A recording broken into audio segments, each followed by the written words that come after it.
Am I the only one that didn't know love is blind?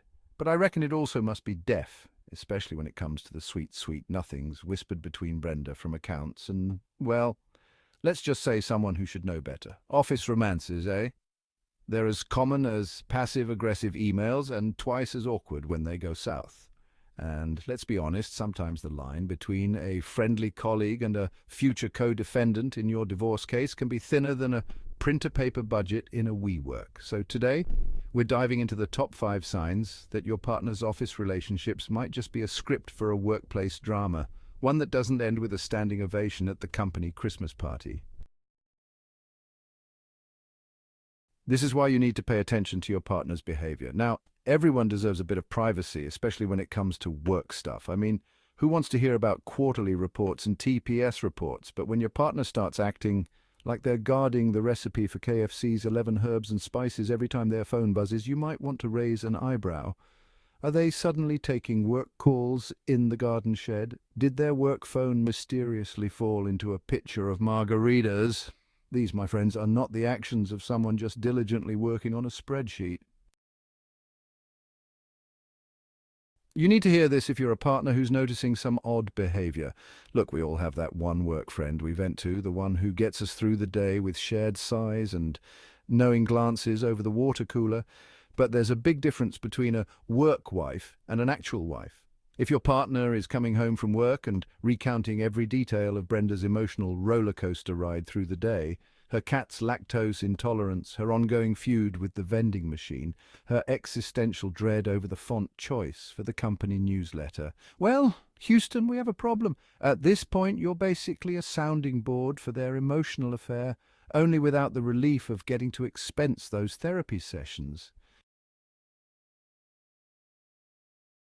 Keep an eye out for late-night texts, that late-night work email that just can't wait until morning.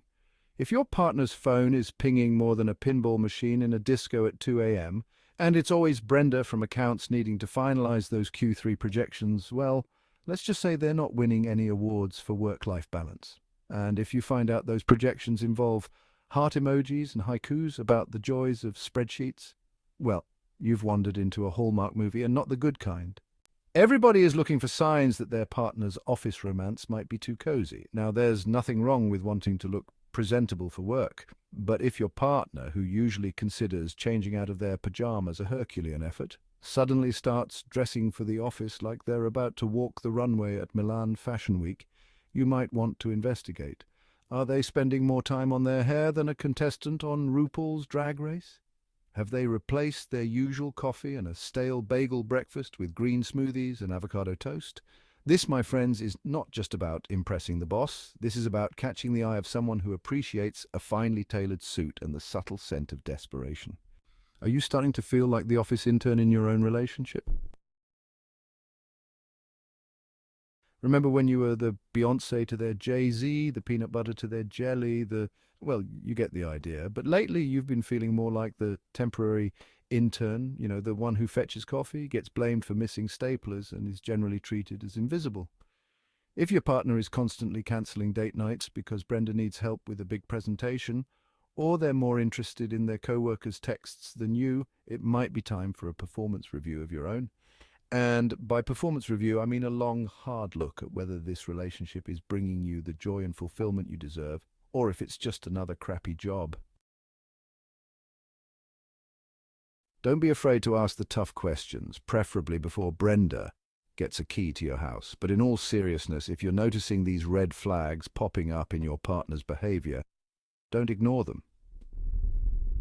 Communication is key, even if it means having an awkward conversation. Remember, the only thing you should be sneaking around with at work is the last donut from the break room.